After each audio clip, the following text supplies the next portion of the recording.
Thank you all for coming.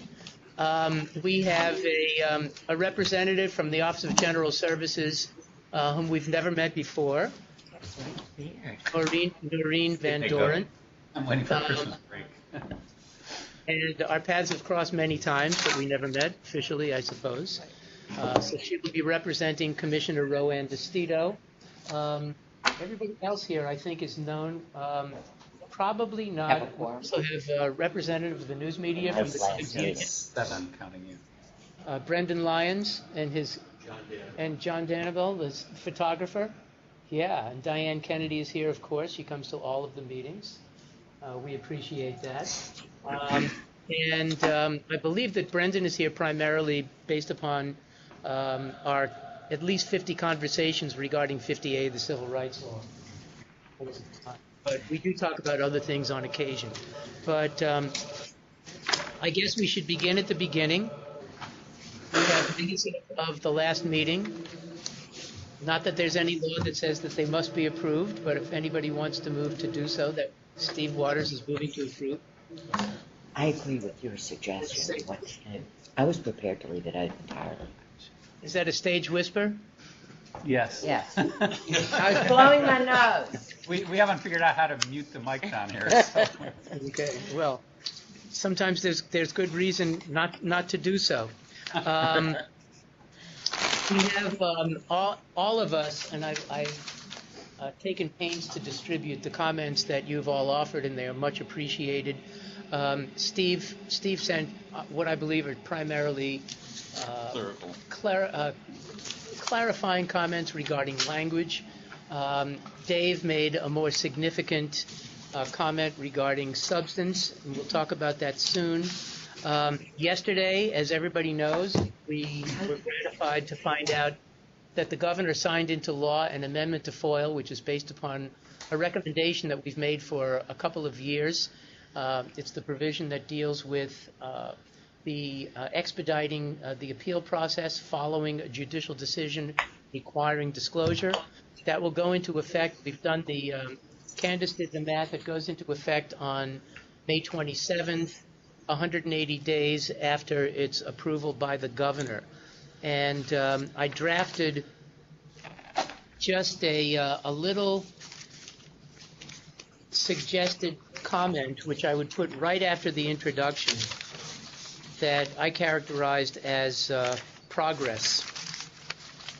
Simply referring to the amendment and offering thanks to the sponsors and the governor. Anybody have any comment regarding any of that?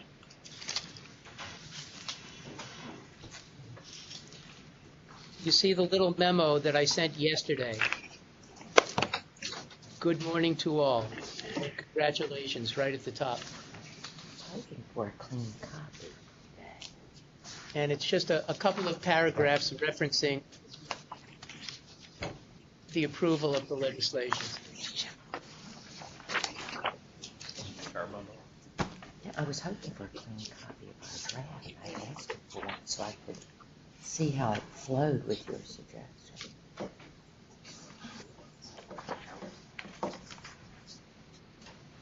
Does anyone have any comments regarding that little suggestion? Looked fine to me when I read it yesterday. Okay. I was fine with that. Good. Thank you. And now we move on to the meat of the report regarding legislative proposals.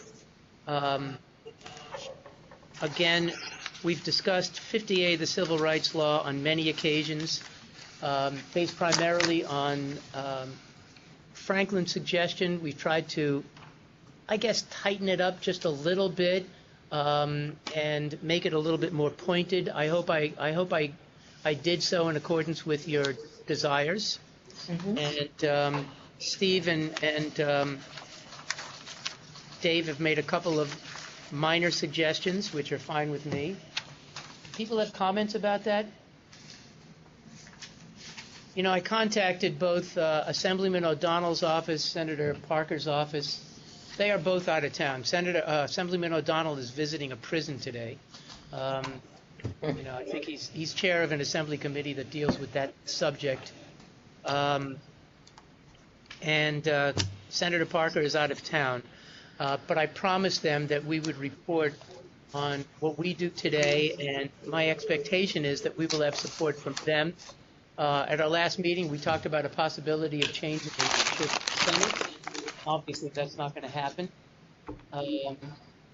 But we will try to find sponsors for the legislation. Whether we will remains to be seen. Now, I have some comments about that from the Civil Liberties Union, from any on 50A. Yes, no, maybe. For the moment, no comment from us. Is there any more we could be doing, Bob, as a committee than we've done? I rack my brain all the time. We all do, in attempting to figure out how to gain more support for 50A. And you know this, especially in the city. There has been an awful lot of news coverage regarding the discipline of police officers in particular. And there had been, after the daily news coverage, there were comments from a variety of political leaders, Mayor de Blasio, Commissioner Bratton, among others, who said, yeah, we'd like to see 50A either repealed or changed. The issue, to my mind, involves keeping it alive. Keeping it alive, number one, and number two, attracting Republican sponsors in the Senate in particular. And I don't know that we can find anybody who is really interested, but that remains to be seen. I know that Brendan Lyons is here from the Times-Union, and I know that the TU will be doing a pretty significant spread on Sunday, I believe. Is that right? A big spread on 50A, the civil rights law. And some of it will involve, I believe, comparisons with the laws of other states, the experience here, the overbroad interpretations of 50A by the courts. The Times-Union has been victimized several times. Is there anything that anybody can suggest to make the point more effectively? I think we just have to keep it up front. That's what we've tried to do. We've tried to keep the issue. We try to keep it alive. We try to keep it alive. And realistically, every scandal that comes up where 50A comes up gives us just a little bit of a boost. We need attention. We need attention. But, unless you have something akin to a scandal, generally speaking, people don't care that much. What is it, I'm Bernadette from YCLU, if you're going to make interviews with the union in the story? We couldn't understand what you said. Yeah, the question was whether the reporters present acknowledged that they were going to do any interviews with unions, and the answer was yes.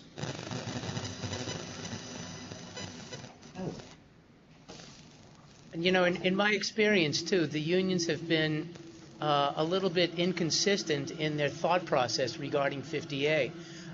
Some of you remember the infamous egg throwing incident in Schenectady, which led to the Key Court of Appeals decision. A cop was about to get married. He had a bachelor party. They knew they were going to get drunk, and they hired a bus. Fine, they didn't drive drunk, but they threw eggs at people.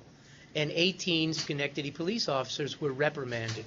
Well, that was a big issue, and a lot of people in Schenectady and elsewhere wanted to know who the 18 were. The union actually intervened, and the case went to the Court of Appeals. The Court of Appeals basically said 50A says what it says. We cannot require disclosure. And in fact, after the fact, I spoke to Chief Judge Kaye, and she said pretty much that she wished that they could have reached a different conclusion. But again, 50A stood in the way. Relatively soon thereafter, I was asked to meet with a group in Schenectady to discuss the possibility of creating something like a civilian complaint review board. And the president of the union, the police union, was there. And he said, nobody trusts us anymore.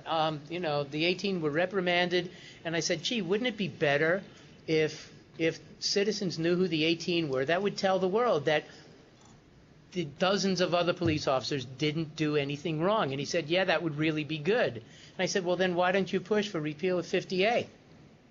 And the answer was, no, we can't do that. So I don't know how much. I don't know how to sell it more effectively than we've tried. I don't know, but we are trying.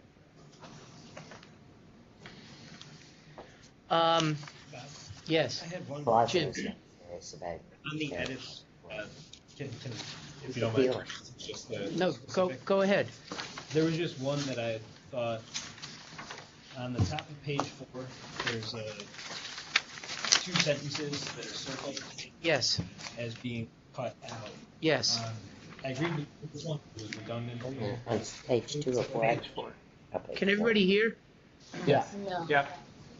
Okay, so at the top of page 4 of our draft,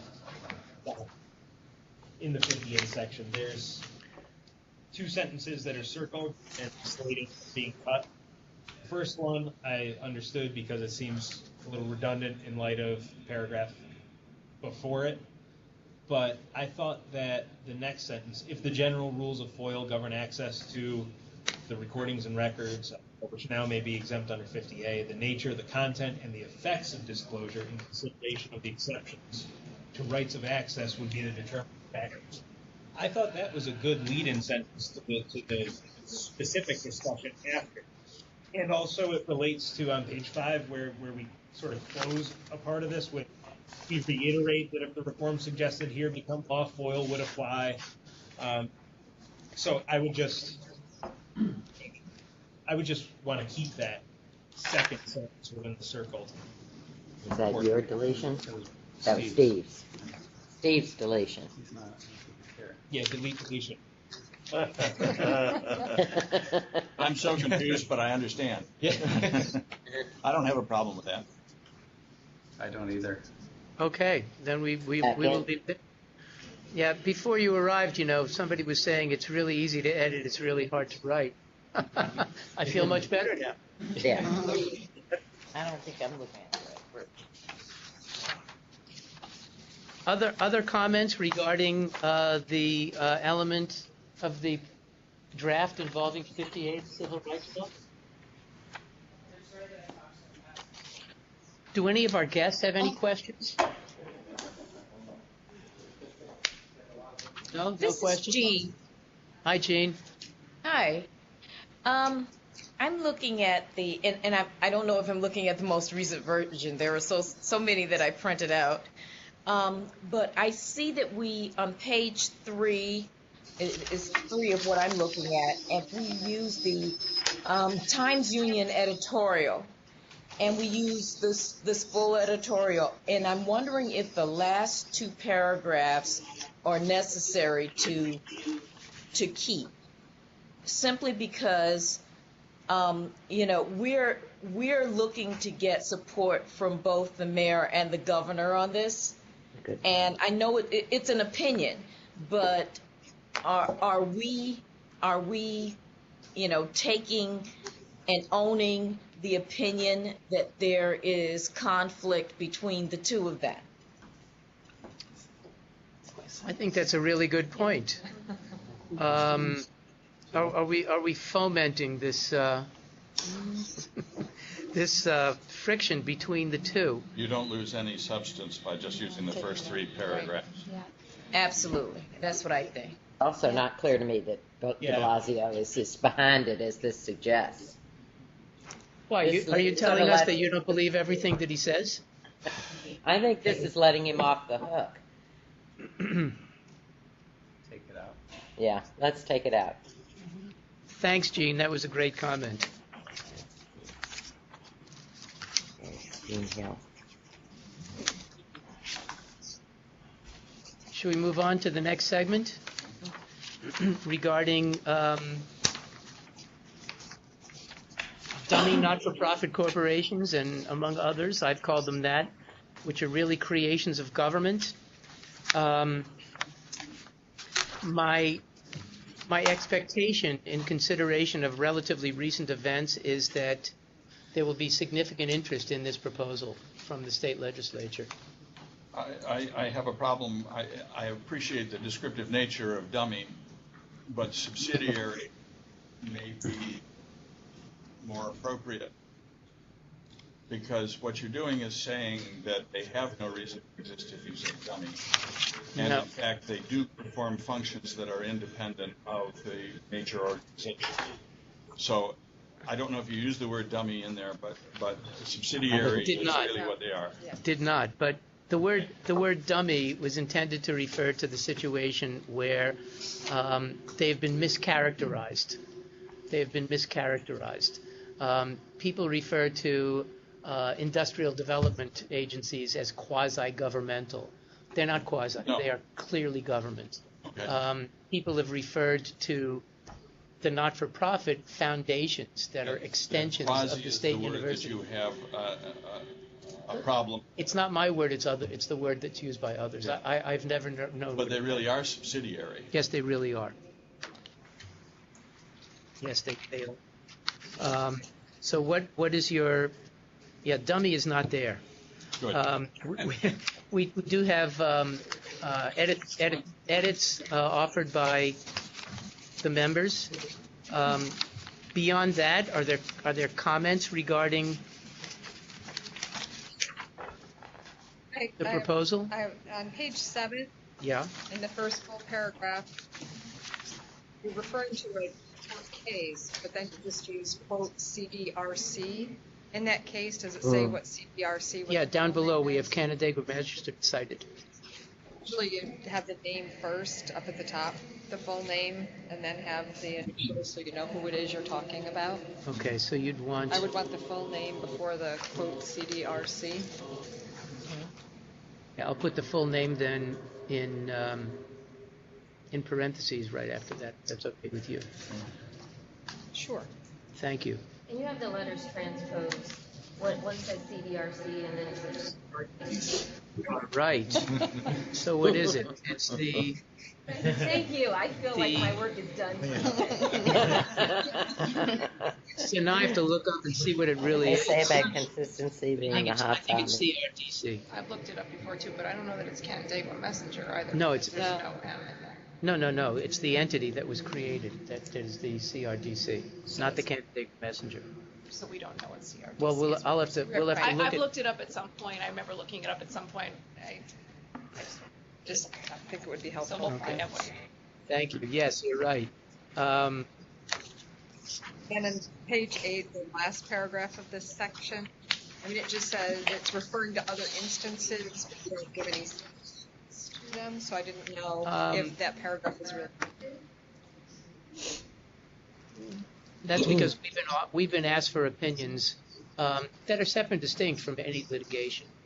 There are lots of advisory opinions that were written regarding local development corporations, regarding SUNY associated entities like, if you're familiar with SUNY, there are auxiliary services corporations on many campuses, which are clearly extensions of the university. The board of directors designated SUNY. On the other hand, and Steve has mentioned this, there are local development corporations which are more like chambers of commerce than anything else. They are largely independent of government. There are still others which, looking at the contrast, operate out of City Hall.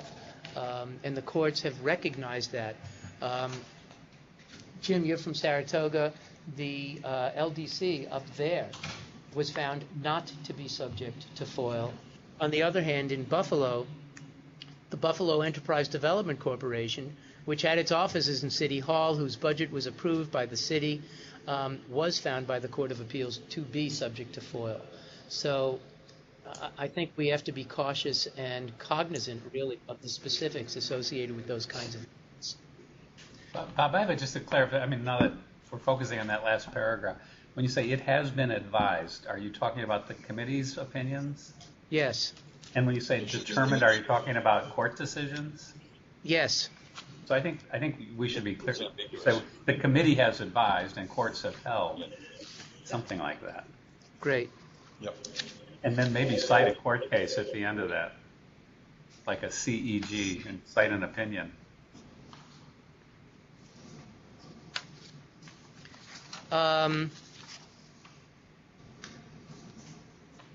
Yeah, I think that, Or not. no, I think that that's a good idea, and what I would probably cite is the Court of Appeals decision dealing with the Buffalo Enterprise Development Corporation. I think that that's probably the clearest decision. Renaissance Corp? Excuse me? What organization are you talking about? Well, In I'm not familiar with. There's a local development corporation operating in the city of Buffalo. I think it still exists. That was the subject of a suit brought by the Buffalo News involving the status of the Buffalo Enterprise Development Corporation under FOIL. And it's a fairly expansive decision. It looked at the creation of the Buffalo Enterprise Development Corporation. It looked at its relationship with the city. And based upon the nature of the relationship and the degree of control that the city exercised, the Court of Appeals unanimously determined that yes, even though it was created as a not-for-profit corporation, it is in reality a subsidiary, if you will, of the city of Buffalo, and therefore is subject to FOIL. That decision was rendered in the, I would say, the early to mid 90s. But I'll include a citation for that. Need to be long ago, huh? Yeah. No wonder she wasn't aware of it. 20 years ago.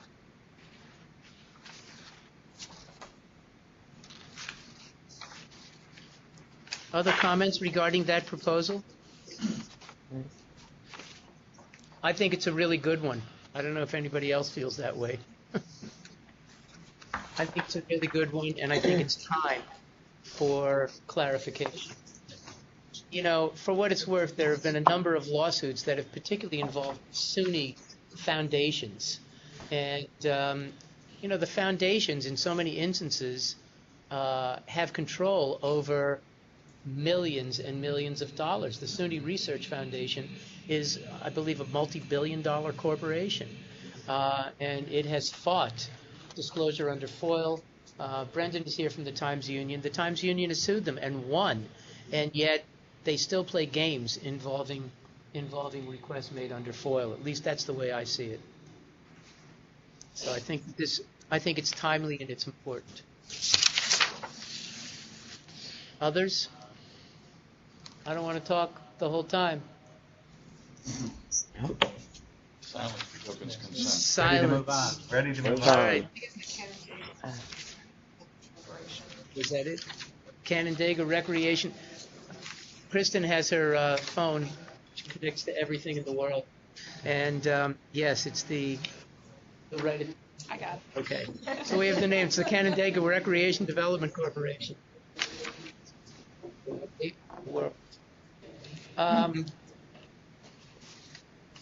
Next, should probably discuss the attorney's fees issue. And as you remember, the governor vetoed a bill that probably was flawed. And one of the comments was, and I know that Diane has commented on this too, but I think we have to be realistic about the possibilities.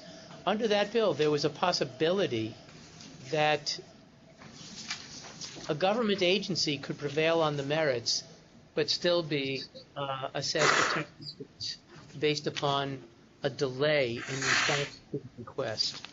And we, in the first draft that I sent you, I referred to an element of the Civil Practice Law and Rules that it's known as the Equal Access to Justice Act. But since then, I've discussed the issue with Erica from the Civil Liberties Union, among others, and I kind of think that the the description that I cite as a middle ground, which Steve doesn't like, he doesn't like that characterization anyway, probably would have a better chance of approval on the part of both the governor and the state legislature. So If you find middle ground politically expedient, go with middle I don't ground. care. That's up to all of you. You're the bosses. You're the bosses. So if this, and I prepared a passage involving the attorney's fees issue and sent it to you too late yesterday afternoon. I hope that people have read it. And I'm wondering which you prefer, or whether we should offer both, one as an alternative to the other. What are your thoughts?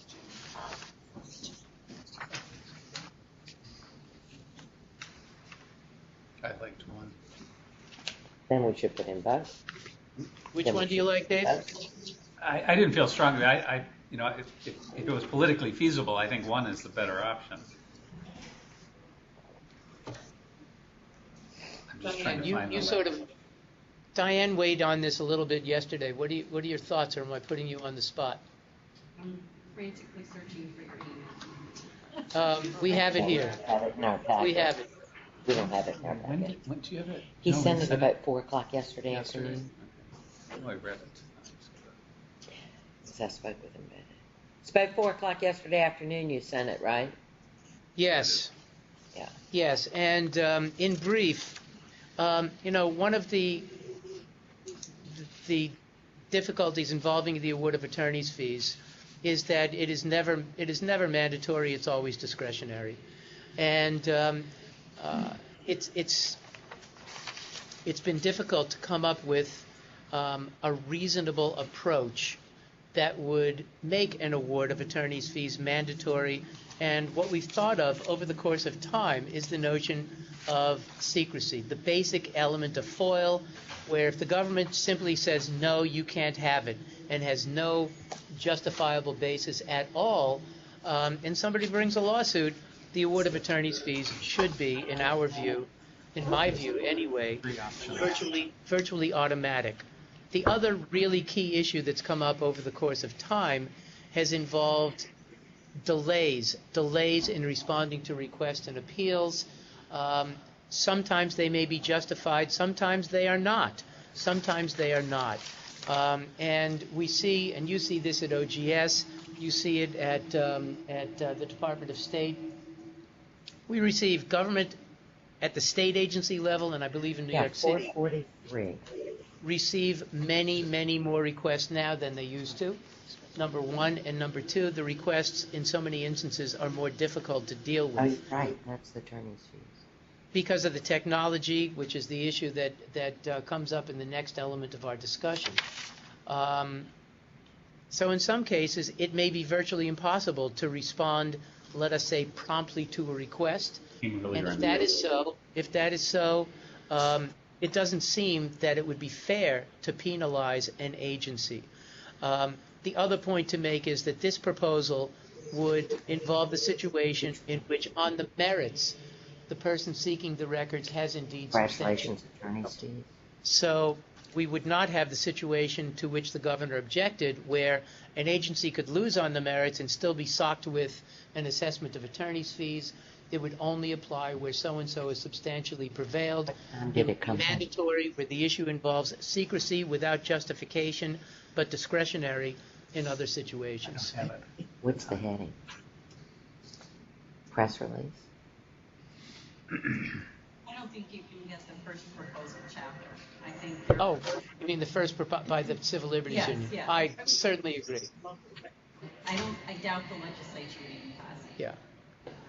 You know, the second Civil Liberties Union proposal there, which was the focus of this 4 o'clock memo sent to you, it seems to me would be the most likely to be approved. Diane is shaking her head, and she knows the lobbyists. She knows the cast of characters there better than I do. It's similar to what the Senate passed unanimously the last couple of days of session. Yeah. And came this close to passing the Senate.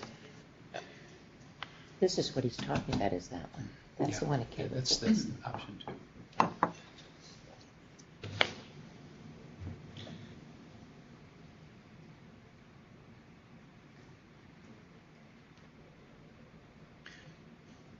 And option 2 is primarily the work of Erica, who's sitting at the end of your table.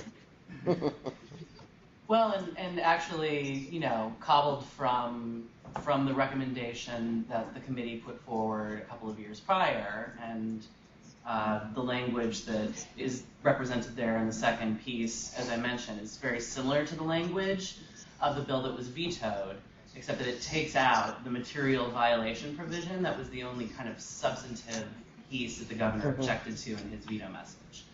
So, 48 hours ago, I might have thought, well, the governor is really going to hold the line on the stuff that he objected to in his vetoes.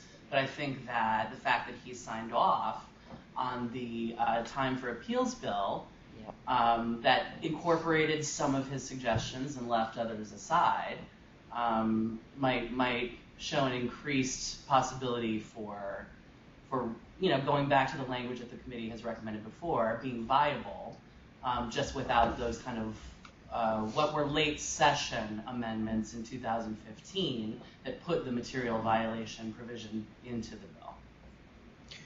Yeah, and again, I think that this overcomes the other objection that I mentioned involving the possibility of an award of attorney's fees, even if if a government agency wins on the merits. And that's something that I've discussed at length with Governor's Council. They would never approve something that would offer a possibility of an award of attorney's fees if the government wins on the merits. So again, I think that I would hope that this would be palatable to the governor's office. And Amy's shaking her head yes. I think this option is much more palatable than what we have in the report now. So I would support including this option. Others? Anyone yet? Is it a done deal on that? I don't oppose it, Bob. I have a bunch of language changes if you're going to substitute that, though, that I would like to give you. Okay. Substantive or? They're non-substantive, but I thought there was some repetition that we could take out of the introduction, and it just cleans it up a bit. So. Should we trust you? Do you want to send them to me? I'll send them to you, and you can take them or reject them. Okay, now, Steve objected to the phrase "finding a middle ground." But that's because I'm not a politician. And suggested something else. Well, why don't you offer your suggestion? What I said was basically awarding attorney's fees, procedures for sensible judgment. Middle ground doesn't appeal to me because middle ground is Compromise. Some win, some lose. well, it has no logic behind it. We're going to cut this particular baby in half, and it's going to be good. So I just think that what we're offering are procedures for coming up with sensible judgment. But I'm willing to accept middle ground if that's what is going to help get this passed. You're just talking about the nomenclature? Yeah, I don't think that the title of the intro is going to matter that much. But if you like sensible judgment, Well, it's I opinion. have. Does anybody object to sensible judgment as opposed to middle ground? Yep. It's hard to object. It is. It's hard to object to sensible. I think we have a new problem. Okay. All right. And Dave, you'll send me your comments. Yeah. Where should I send them, Bob? Send them. Just email them to me. Okay, I'll get it to you this afternoon. Okay. Good. Now we have the remaining section that involves controversy, I suppose, and I'll give you just a little bit of background. Before you go, I want to know your feelings on this. Amy, you getting ready to leave? Yeah. She's getting ready to leave. Not because of that. In brief, the suggestion has been made that the issue be presented as just that, without any legislative proposal. That legislative language at this juncture would be premature, but we should offer it as food for thought. or something like that. This is the. This is the voluminous, burdensome request. Yeah, I would I agree agree. at this point. Yeah, we should. Okay, Franklin it's agrees too. Definitely something that we should talk about, but I think it warrants a longer, discussion and maybe a little more time focused on it. It's all about time, isn't it? It's all about time. And that's, we have struggled, and as have people, particularly at state agencies, with the reality. And I think Dave's suggestion in terms of a title is better than what I proposed. It's the technology that has changed everything. Grapple with this all the time, where the request comes in for all email communications involved such and such that have been transmitted or received in the past 3 years. And with the technology now, often we can find them. We can find them, and there are 8,000 of them. And they're all internal governmental communications, which means that some elements will be public, some elements can be withheld. Somebody has to read them, and it's a tremendously time-consuming process. Kristen has mentioned that in so many instances, essentially what we have recommended here is what we do now. We suggest that people talk. And there are so many instances where I've suggested to somebody at an agency, when they get this immense request, pick up the phone, have a 5-minute conversation, and often the issue can be resolved by simply asking, what do you really want? What do you really want? The notion really was to codify what I would consider to be the common sense kind of. It's also in our regulations. It's in part, it's in our regulations. That involves the notion that the applicant must reasonably describe the records requested. How do you keep your records? You want to ensure that your request, if the records are kept chronologically, that it refers to time as opposed to alphabetical order if the records are kept in a different way. But this is something that comes up constantly. We had, and we mentioned this in the memo, we had an intern during the summer who looked at the laws of all 50 states, and I've spoken to people with the federal government. Everybody is facing the same kind of issue. What do we do about this? How do we handle it effectively in a way that? Yeah. Is that something you can share with us? I'm part of my problem with this proposal is I don't know what the options are, and I don't know how big the problem is. And I think that codifying advice you give on the phone in this manner will open the door to no end of problems of people who will now say, oh, I have a way off the hook. But if you're doing things like that research, I think it would be useful for the committee to see that kind of stuff. I thought that the end result of the research was that there wasn't much in the 50 states, but that Australia had the most interesting thought. In other words, do we need to know the 50 states if in fact there was nothing significant there? Well, that's the issue.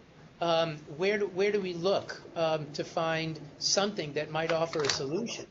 And looking at the statutes in the 50 states, there's virtually nothing there that offers what I would consider to be a sensible kind of response. Everybody's in the same position. Dave, I don't know if you recall this. There was an event at the Graduate School of Journalism at Columbia commemorating the 50th anniversary of the federal Freedom of Information Act. And this was a subject that was the focus of discussion by people from the news media, federal government agency officials. I was there as an observer, but the problem, as we've described it here, is something that they're grappling with in Washington as well.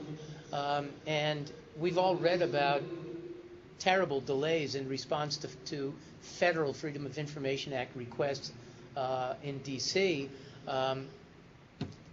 And again, the question is, how do we deal with it effectively? And I don't know the answer. I don't know that anybody has a good answer. Thank you. Sorry, I have to leave everyone. I don't know that helps you, Dave. Bye. Take care. But, yeah. You have all those law students at Yale. I mean. No, this just makes my point, though, Bob. I think I certainly think it's an issue. I certainly think it deserves studying. I just think that proposing something like this now is more likely to make things worse than better, even as an interim step.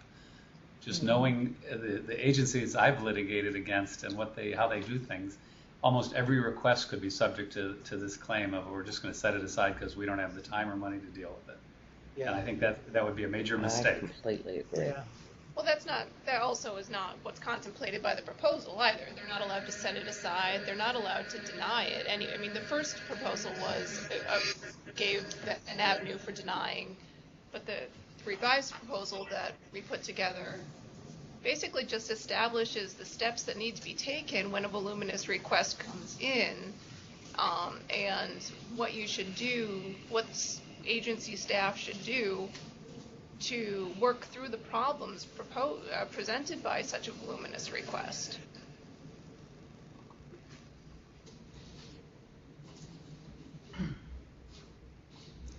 Well, it seems that several feel that this is an issue that should be discussed and studied in more depth.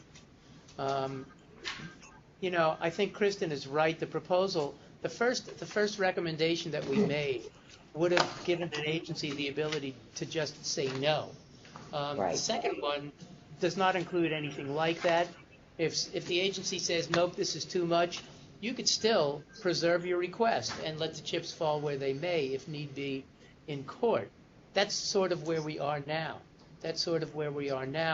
The idea behind this proposal was to, by statute, require some sort of a consultation or negotiation process with the goal of narrowing, if you will, the scope of a request to enable the agency to deal with it more effectively. Basically, what we're saying here is that this is on our plate, and you are welcome to weigh in to help us, but we're going to try to resolve this soon. Well, we'll try to resolve it. We'll try. Well, how soon that would be? We don't necessarily have to wait for an annual report, do we? No, we don't. But you're looking at the staff. I understand that. And that's a reality. What I would do, based upon Dave's suggestion there, I would characterize it as food for thought with the title that you gave, and it is food for thought. It's a lot of food for thought. Yeah, I'm just thinking, Bob, in the lead up, we're sort of have a established position on 50A now, but my recollection is it took us a few years to get there. We had several meetings where we had people come in and talk about problems created by 50A. We heard from the union about why it liked 50A. I just think we need a process. I actually don't understand how big the problem is, too, and where it comes up. I just think we need to know a little more before we decide which way to jump. Well, then, if that's the case, what I could do, I suppose, and I would ask Jim to help us out, and perhaps Noreen, let's survey state agencies and find out how difficult this problem really is. And for what type of documents? Where is the real problem? Mm-hmm. How can we help? Right. Right, is it email? I mean, I think the comments, I have no objection to the comments. In some ways, it's I easier agree with than David. I like. in some ways, it's easier than it ever been. You sort on the recipient person. Go ahead. Jim? So I was saying, just sort of as Amy said, and along with David's comments here, I think they're very good. I think at this time, moving in that direction is the appropriate thing. The idea of, subcommittee, I'm happy to be a part of that. And part of the work of the subcommittee, I think, is to figure out exactly what the best approaches are to diving into this more deeply, getting and bringing a more, robust information to the committee for consideration. And also still contemplating and working with the work that's been done, and good work that's been done. But yeah, obviously, I mean, I don't think we're at a point to hammer in. Here's one recommendation, and we're all on it, and that's the only one that might be the best approach. I mean, so I'm happy to move to move in that direction where we're still formulating something, but we're noting the problem and advising the world about this is an issue that's going to need to be addressed. We're working on something specific, but in the meantime, it's important and needs to be considered. In some ways, it's easier than it's ever been. There may be more communications because of email, but it's certainly easier to sort on recipient and sender and get your universe of documents, setting aside the review, than it was when it was boxes of paper. That's the problem.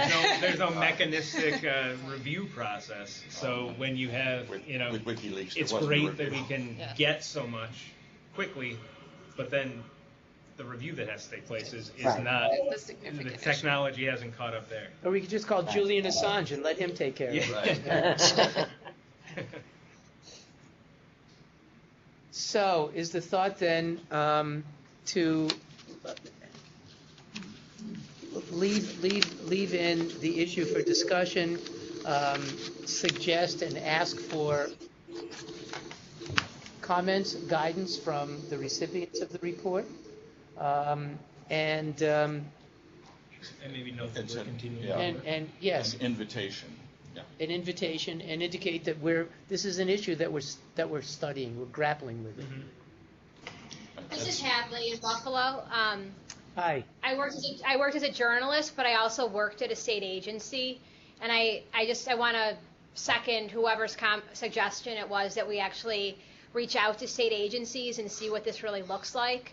Because I would say most of these requests are legitimate, but I had circumstances where a journalist was using these requests as to be vindictive, to punish us for behavior that he didn't deem in his favor. And it wasn't sorting emails, it was requesting 2 years worth of travel receipts. I mean, it was, so I think hearing from the state agencies can help frame some of what the challenges are in another way as well. All right. Well, we can sort of survey state agencies and raise the issues and do our best to get their responses and hope that they'll tell us the truth.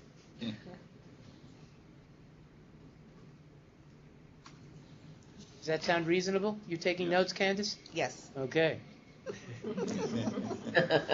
so that we know what to do. So that we know what to do. Well, I think that this has been constructive and will lead us in the right direction.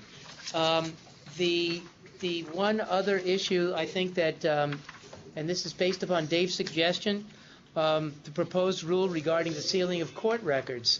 And Jim Leary dropped me a line and he said, FOIL doesn't apply to the courts, does it? And it does not. It does not. But in the past, we have sort of weighed in on issues that bear on open government, even though they might not. You remember years ago, Dave, when he was first appointed by Mario Cuomo, we discussed privacy in terms of the international perspective. What was going on in the European Union as opposed to the United States. We've weighed in the past on cameras in the courtroom. We do it again. So this is an issue, too. And to be honest, I have been bothered by the existing court rule. I don't like sealing of court records at all, and God knows Dave Schultz does not. No journalist does. So I think that this is constructive, and the suggestion would be that we include this segment of the report in a letter to the unified court system on behalf of the Committee on Open Government, in addition to appearing in the report. Steve Waters is shaking his head. Talking about the Yes. section. Yes. The proposed rule involving court records.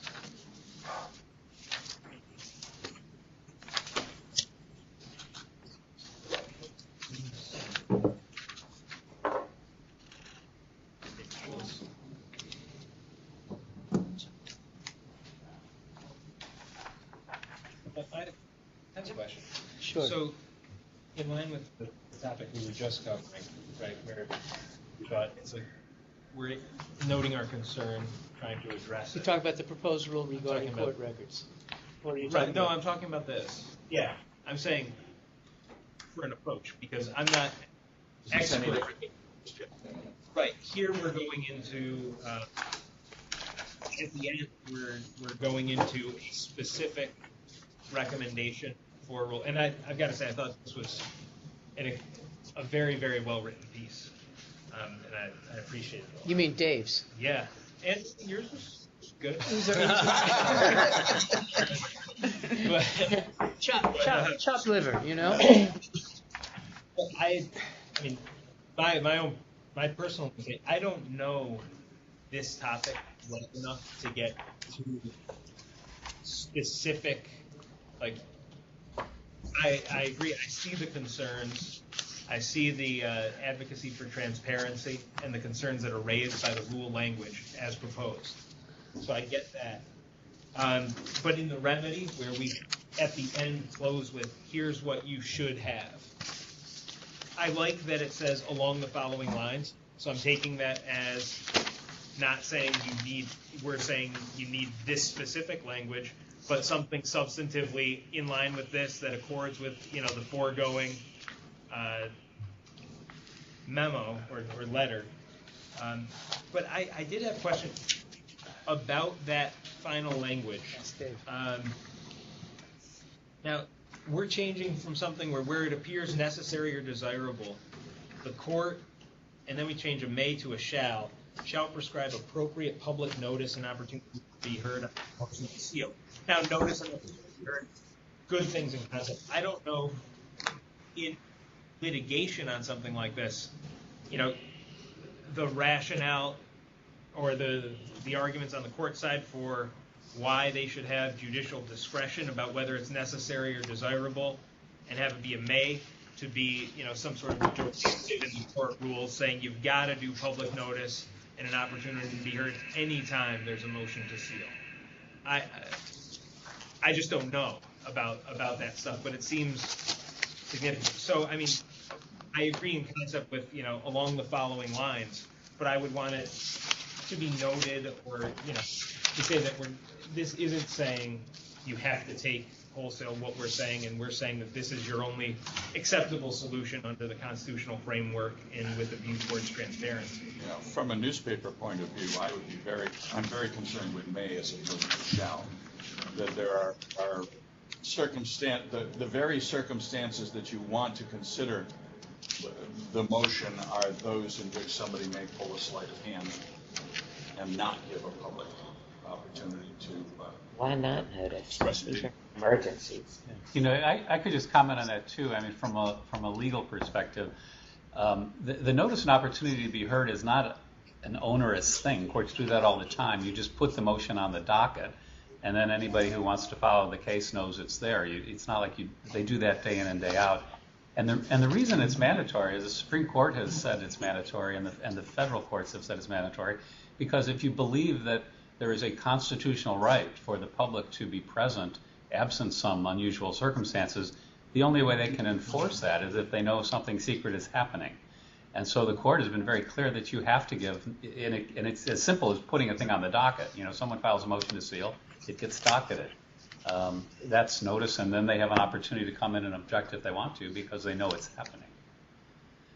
Right. And that makes sense to me. But what I don't understand is, if it seems so sensible, I don't. What's the court's rationale and, the chance to respond to that? I'm just pointing out that, we're suggesting something along the following lines, not saying this is the language that we think you need to adopt here. Yeah. Because, frankly, I haven't heard the court's perspective on this. We haven't invited any comment in response. This is like, in the sense, an initial foray, where as you said, Bob, it's going to be a letter to them, to which they would respond, presumably, through their rulemaking process. Or Why would they be opposed? But this is a situation where they've proposed a rule and they have asked for comments. They've asked for comments. exactly along the lines, I think, of what Dave is suggesting. Right. Yeah. And I mean, I but I think we're a body. We're not. I think it's appropriate to, hear the various sides. Obviously, work went into drafting this the way it was done, a legal review. I would just like to know more about it before I suggest this is the language that you, the court, should be adopting as specific language. So that's all I'm pointing. And I think that's the way David wrote it. Yeah. I'm just noting that I think that's a key component, is that it's, the language along the following lines. Agreed. I think that's a fair point, and I struggled myself about whether we should even be weighing in on this because it's not within our mandate. And where I came out on it is, for years we've been telling the legislature they should include themselves in FOIL, though they're not in our mandate now either. And I do think that as a body that its mission is to be concerned about open government, that where the courts have asked for public comment, I think it would be valuable for us to weigh in and offer views to them. And in my view, the statement that we make is an accurate portrayal of the court cases as the federal courts have construed it. And unless the New York courts want to take the position that the First Amendment doesn't apply to New York courts, which they might, it is what the law requires, and I think it would be valuable for us to weigh in and say, you guys ought to be thinking about this. Yeah, I'm not objecting to weighing in, and I appreciate it. And we have, I would know, we go into cameras in the courtroom, so we've been there. This is not an unprecedented exercise for us. Good point.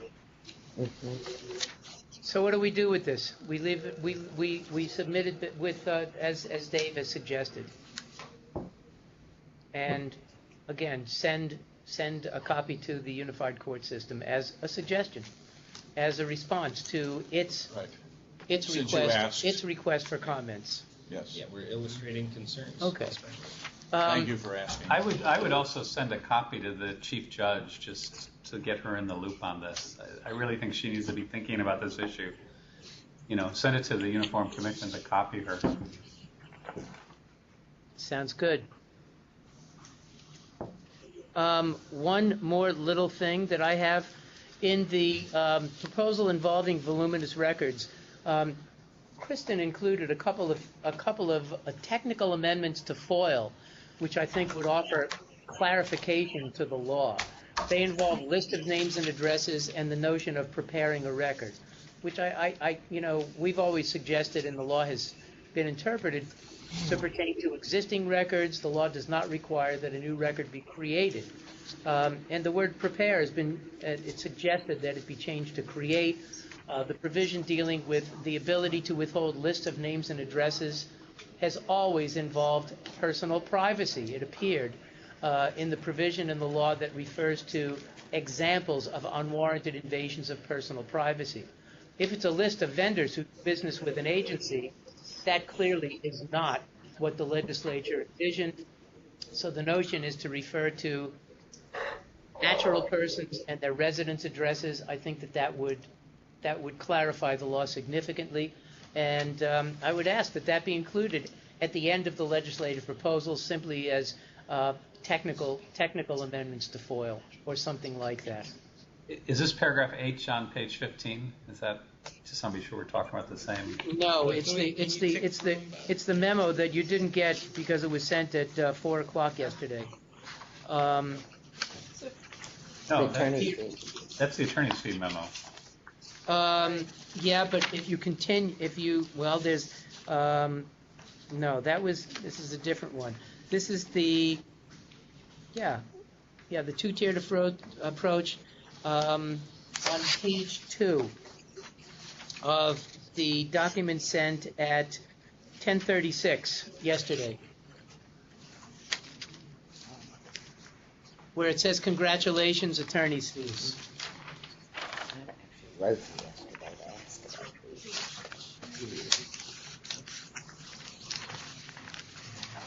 I know I sent a lot of stuff yesterday.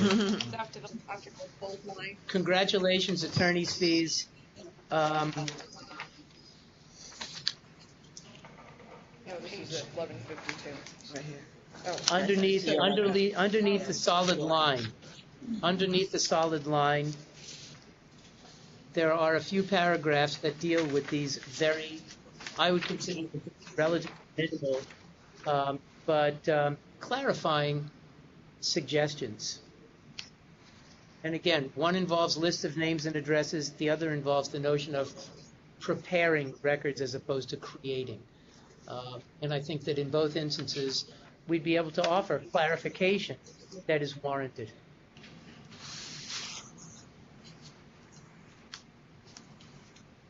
And Steve is shaking his head. Affirmatively. Nodding. He's nodding. Nodding, yes. Yes, he's nodding. Not nodding off. Nodding off. I didn't say that. I didn't say that. You scan through like pages 13 through 15 and ignore all the parts having to do with the request, which is all of page 14. Yeah. If you kind of glance at page 13, you'll see you can see page 15, you'll see a few places where the language is amended or added. Well, I see, it's way down here.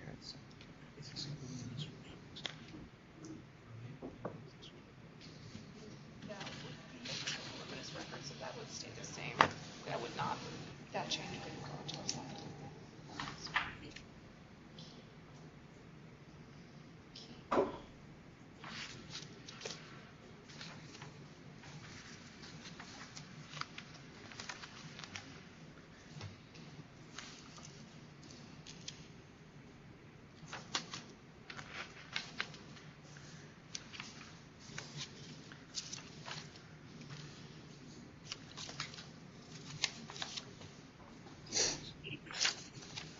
Did you find it? It's an email he sent at 11:51.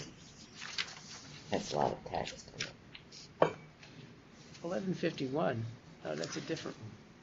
That's a different. That's where I'm finding this discussion. If you actually look at the report, though, if you kind of look at pages 13 and 15 of the report, 13 and 15 of the draft.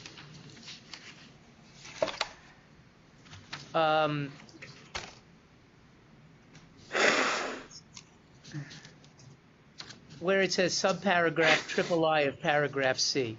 There are a couple of little changes there to the existing law. Again, one of them deals with the list of names and addresses.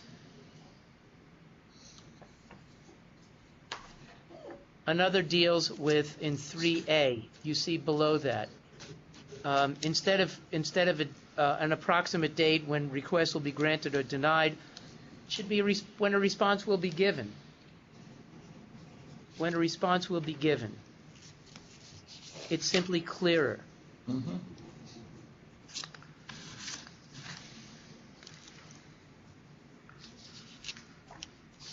Then we go for the proposed changes to page 15. And there would be minimal suggestions, again, involving this notion of creating a record.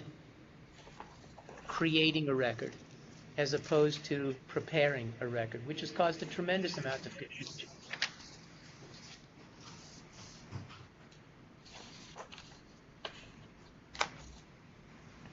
Where's the creating reference? Under K, on page 15. Oh, got it. Yep. All right.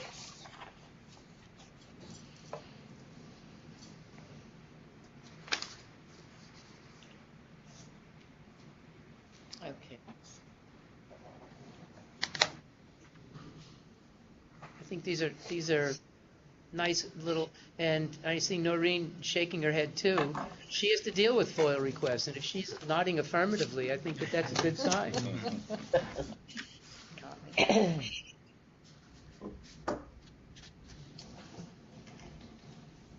So I and K.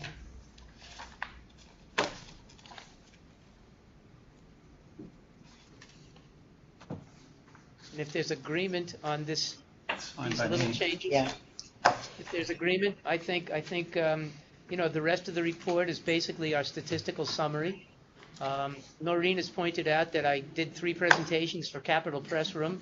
I should just put it once instead of 3 times and put a 3 in parentheses. I think that's a really good suggestion. Oh no, you've caught my cold already. Uh-oh. Franklin, your situation is not unique. Everybody in my, I have a 3-year-old grandchild whose nose is dripping all the time, and her gift to us. For Thanksgiving. Cold, yes. I've never been so sick. Just looking at that page, I agree with what was just there, but on 15 in the bottom, the page 15, additional legislative proposals, there was a word change or a phrasing change. Deserve to be adopted?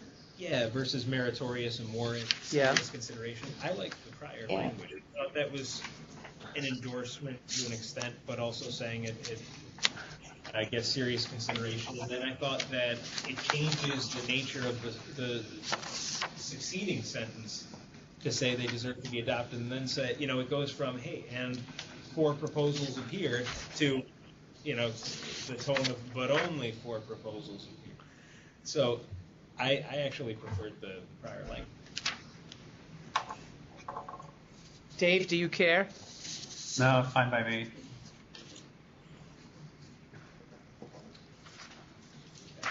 And I would say, then continuing in that where it says the substance of proposals A, B, C, and D appeared, was it in the 2015? Yeah.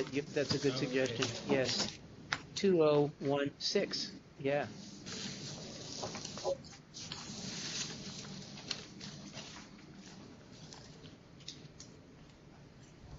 For what it's worth, we've been in terms of interest, you see that during the course of the year, 88 presentations of one sort or another were given. And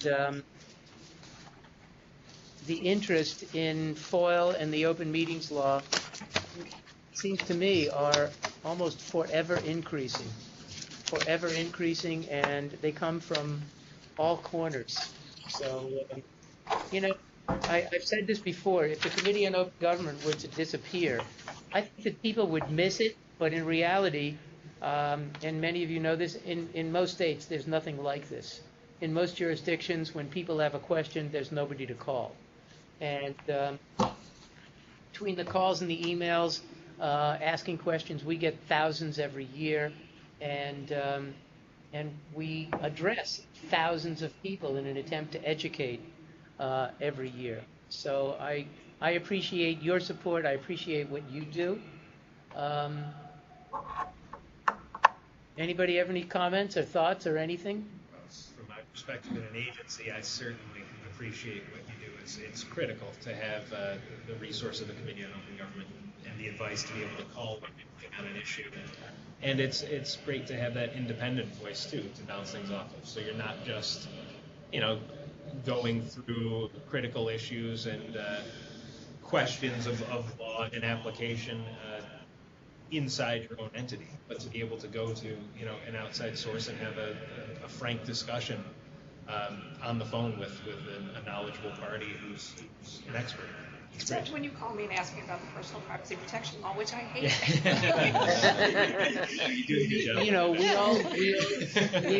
We all need extra heads, and there were so many, there were so many years when I was the only staff person other than support, and there were so many times when I just really would have wanted somebody else with a degree of knowledge and expertise to discuss the issue, and I will acknowledge both Kristen and Candace have been fabulous. We are a little family. If I had 2 right arms, that's what they are. We all discuss these issues constantly. We go over advisory opinions together, and I'd like to think that I think that we're the smallest state agency that actually does anything. Leave the rest to people's imagination, and that we are a bargain for the taxpayers. Based upon our budget, we cost the taxpayers less than a penny per person per year. I think it's too easy to slide over the word discuss. That we do discuss. There's honesty without zealotry. And the opportunity to discuss these issues with people is very, very nice. The other, and I have to say this too, coming from a comment from a member of the news media, I am exceedingly grateful that we continue to be sufficiently independent to be able to pick up the phone just because it rings. And it might be the state agency attorney, it might be John or Jane Q. Public, it might be the Civil Liberties Union, it might be the New York Times. It doesn't matter. It doesn't matter, and I've said this 1,000 times publicly. Our only goal is to offer what we think is the right answer under the law, irrespective of the source of the question. That is an amazing luxury.